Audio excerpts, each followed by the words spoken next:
तुमच्या समोर उभा आहे आणि आपण सर्व या ठिकाणी जमला आहात ते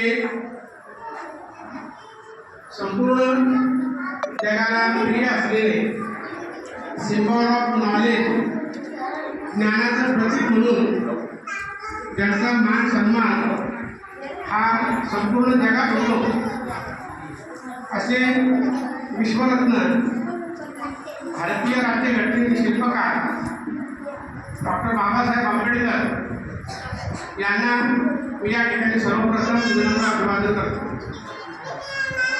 बोलण्यासारखं खूप असलं तरी विद्यापीठावर ही मंडळी बसलेली त्यांनाही दोन शब्द बोलायचे म्हणून मी अतिशय 1-2 मिनिटांमध्ये माझं मत या ठिकाणी व्यक्त करणार आहे.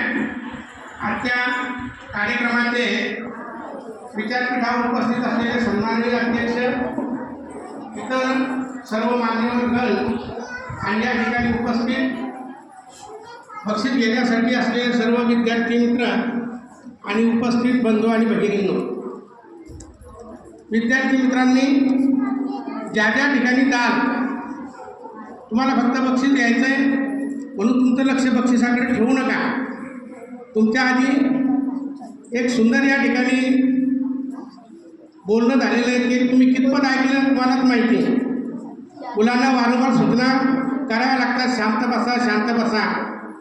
तुम्हाला हिंदीतली एक गोष्ट सांगतो आणि आजपासून मुलांनी लक्षात ठेवायचं आहे, आपण ज्याही ठिकाणी जाऊ त्या ठिकाणी शांततेने त्या ठिकाणचं ग्रहण करायचं आणि ते आपल्या जीवनात आचरणात आणायचं. नाही तर मग अवस्था अशी होते, कहाँ गए थे कहीं नाही, क्या लाए कुछ नाही. असं होऊ नये म्हणून विद्यार्थ्यांनी काळजीपूर्वक ऐकलं पाहिजे. या ठिकाणी प्रत्येकजण बोलताना डॉक्टर बाबासाहेब आंबेडकरांचं महत्त्व विषद करत असतो. सभा राजकीय असो, सभा सामाजिक असो, विद्यार्थ्यांची असो, सभा विहारातली असो की मैदानातली असो, डॉक्टर बाबासाहेब आंबेडकरांचं मोठेपण बरेच जण पाणी पिऊ सुद्धा सांगतात, व्याख्यानामधून सांगतात. प्रश्न निर्माण होतो की डॉक्टर बाबासाहेब आंबेडकरांचं जे म्हणणं होतं, जी शिकवण होती त्यापैकी आपण आचरणात किती आणतो आणि आपण ती किती घेतली. मी माझ्यासारखं उदाहरण सांगेल. काकडे सरही या ठिकाणी आहे, विद्यापीठावर बसलेल्या ताई आहेत, त्याला मानेताई आहेत, कोळके साहेब आहेत, जवान आहेत, आपण सर्वजण आहात, संचलन करणारे सर पण आहेत. यापैकी प्रत्येकाने डॉक्टर बाबासाहेब आंबेडकरांचा विचार स्वीकारला आणि म्हणून ते खऱ्या अर्थाने इथपर्यंत पोहोचलेले आहेत.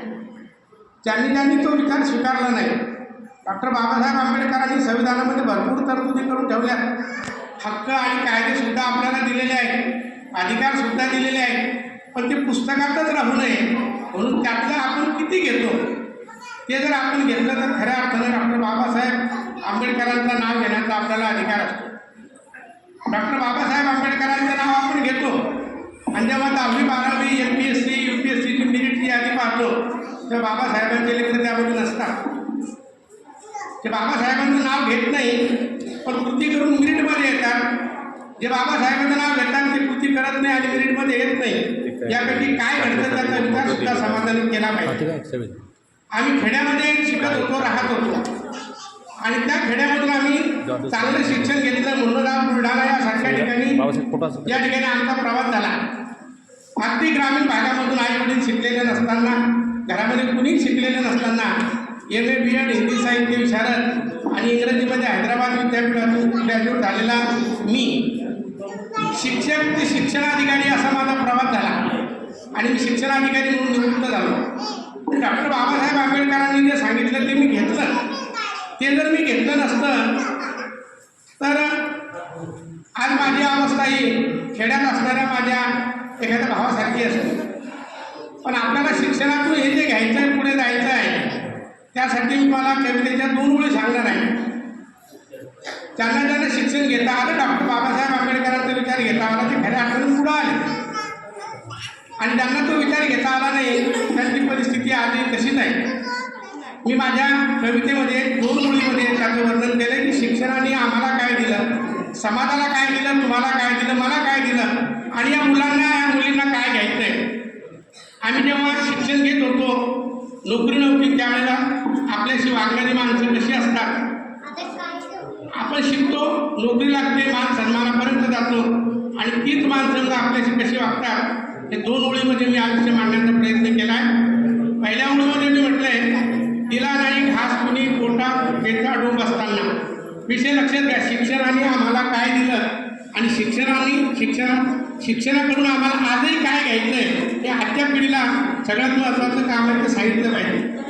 दिला नाही घास कुणी पोटात भुकेचा डोंब असताना, आज मात्र जेवणाची 1000 निमंत्रणं, पोटात कणाचीही वाढ नसताना, पोटात कणाचीही वाढ नसताना. हे डॉक्टर बाबासाहेब आंबेडकरांकडून आम्हाला घेता आलं.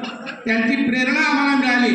पण फक्त प्रेरणा आणि संविधानातील हक्क हे महत्त्वाचे नाही. आपण पुस्तकं वाचतो का, बिना कॉपी सेंटरला जाऊन पास होतो का, डॉक्टर मेडिकल इंजिनिअरिंगला जातो का.